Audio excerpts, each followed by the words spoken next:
Hello everybody, Raven Knight here, and welcome to my first video on the Medjay since his release. Guys, I've been playing the Medjay a lot. I've gotten him up to Rep 1. I've been watching a lot of people play Medjay. I even tuned into a Twitch stream from John DeLiar to watch him play.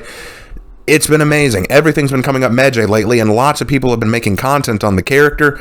I think it's high time I did. I need to talk to you all about the Medjay, but I'm still doing research on him. I'm still getting a feel for him, so I don't want to release my Heroes in History just yet. I don't want to release my execution grading just yet. I want to take some time and work things out, plus I need to work on the Raider execution, but that's neither here nor there. What I want to do today is just... well, let's have a talk about the Medjay, because I think there's a lot to talk about, both good and bad. So let's start with the positives. Let's talk about the good things about the Medjay that I found. First of all, let's be clear. Let's be real honest. Like, what is it that Medjay really brings to the table? It is drip, okay? This dude definitely crawled out of the Nile, because he is dripping. Go back to the Fire Nation! Don't worry, I'll kill myself. Anyway, the point is, his outfits and designs look tight. He has some great nods to Egyptian mythology that just really stick out. I can't wait to do my Heroes in History just so I can talk about what they're likely allusions to. Marco Yolo actually made a few guesses, and I think he's pretty on point with a lot of them, so I can't wait to talk about those and go into a bit more detail. The designs are cool. He's fun to customize. I can actually get very creative with how I do it. His weapon design is really neat. I'll talk about the weapon in a minute, but I just want to say, I think he looks great. And I have to commend them on that, because when you think about what the ancient Egyptians probably wore for warfare, it probably wasn't anything extravagant or fancy, but they managed to bring some stuff here that looks really cool. I doubt you'd actually see an ancient Egyptian wear this stuff, but hey, then again, you could say that about a lot of the For Honor warriors, so this is par for the course. Actually, I'd say above par, so great job. I love his look. His weapon is a creative design. It's a double-sided fan blade, or fan axe. And, okay, I'll be clear. I don't think that's how that would actually work in history. In fact, I'm willing to bet that this is entirely fantasy made. I think that it's drawing influence from a specific movie. Yeah. Look, with that, I'll talk more about the weapon a little later. But what I want to say right now is I think that it's a creative idea. I think that the way they implement it is unique. The fact that you can take this staff and separate it into two axes, the way you implement it into two unique fighting styles with two different stances, that's a great idea. I think it's better than the Khopesh in terms of uniqueness. Like, I know a lot of people are complaining, oh, but we want an Egyptian with a Khopesh and shield. The reason I think they didn't do that, and I'm glad for it, is because I'm pretty sure the moveset with it would have looked too similar to Warlord or Black Prior or Tiandi, and everyone would have said, oh, this was just ripped off something else. Look, I think they're trying to be creative, and it shows that they were. This is a creative idea. I like this. The fan blade is pretty neat. I think it's something that looks distinctly Egyptian and is still fun. I don't have a problem with it. The alternating stances is a cool idea. It creates some unique ways of play.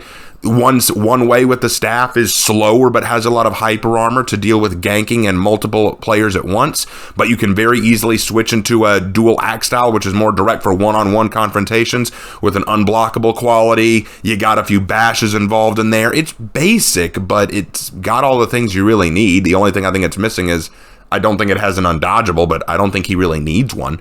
I think the way he plays is creative. His feats are a cool idea for another thing. I love the feats. I love the fact that this hero kind of has 8 feats because each feat works a little differently depending on which mode you're in. If you're in staff mode, since it's more built on group fights, you're going to use the staff to help your group, like heal your group for the 3rd feat. But if you're on your own, you're going to use the staff to heal yourself for the 3rd feat.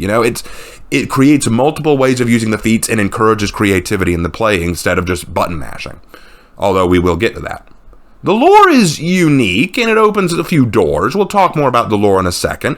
But it does create an opportunity. Because it establishes that Egypt does exist, and it's across the sea, that's a great opportunity to look at other countries, like India, or Russia, or Native American countries, or stuff like that. It creates brand new opportunities, and I think that Ubisoft can definitely jump to those and get very, very creative with what they bring to us.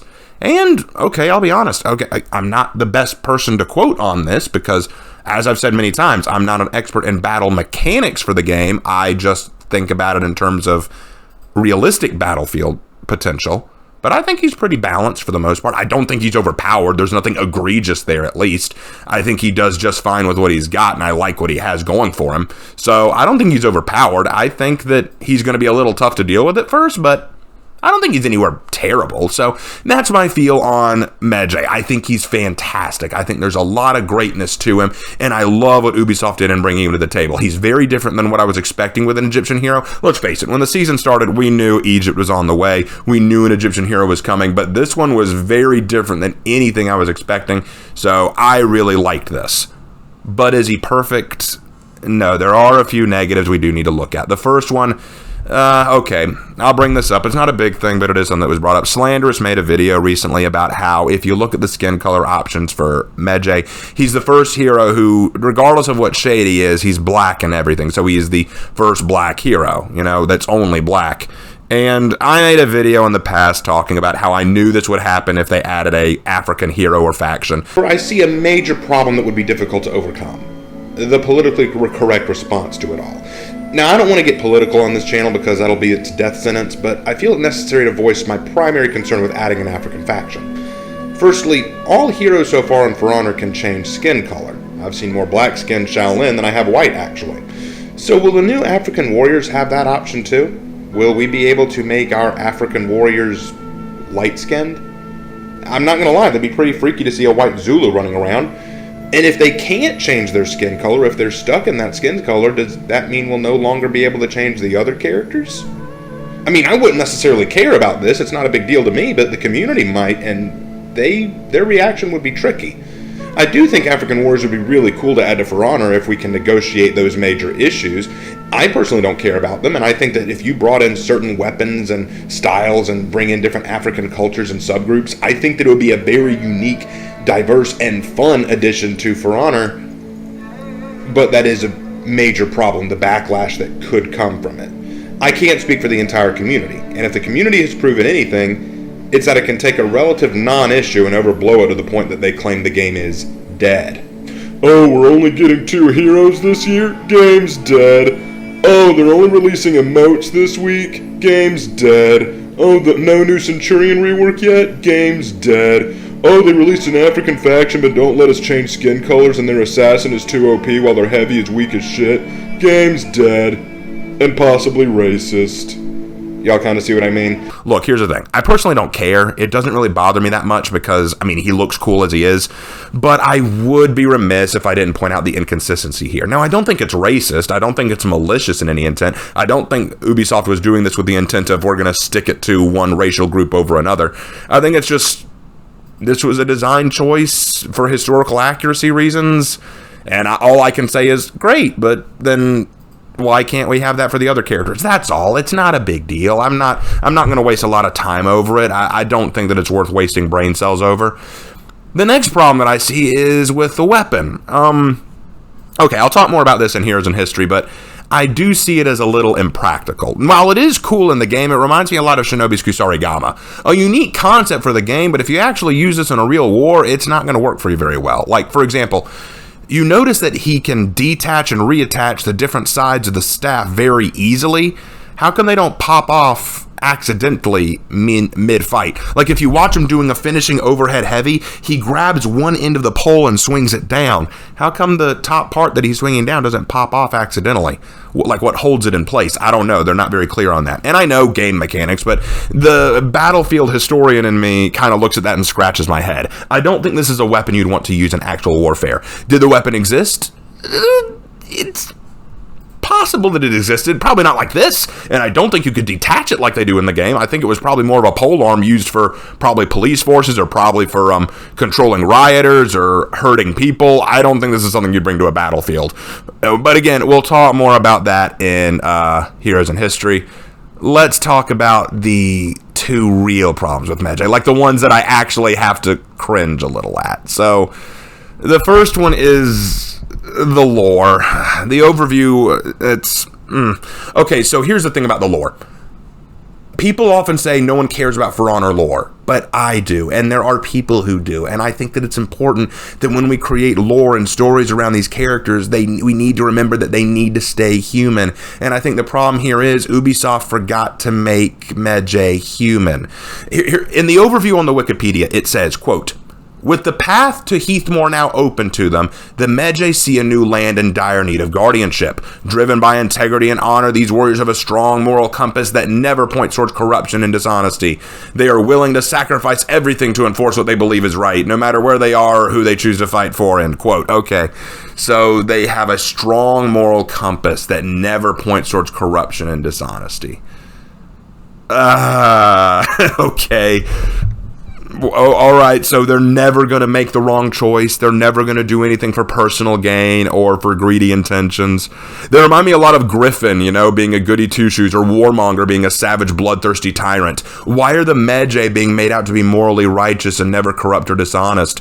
Why are we removing the humanity of a group because we don't want to risk offense? I think the reason why, genuinely, is because they said, hey, look, here's our first African hero. We don't want to make them look possibly bad, so let's make them perfectly good. And that's a dangerous choice to make. But even leaving that aside, if you look at the story of Nefarka, the named Medjay, even his story doesn't really make sense when you think about it. Like, okay, so he told Bullthorn that the Scarab bracelet wasn't meant for mortals and he should leave it alone. Okay. But then it's revealed that the bracelet was his birthright. It's his to own and use. What is mine by right was stolen. Then why was it sitting in a tomb? And if he didn't know it was there, why didn't he take it when he found it?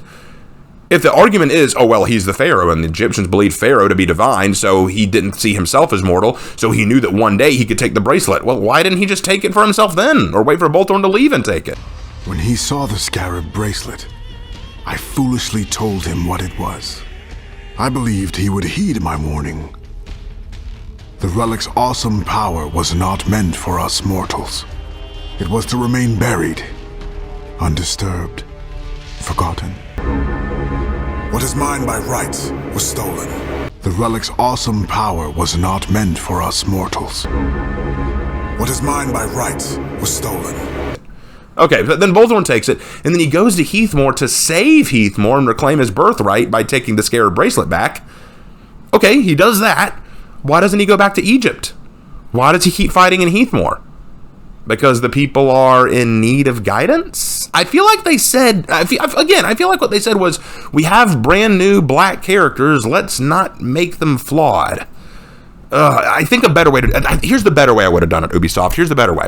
What if Nefarka wants to reestablish his kingdom?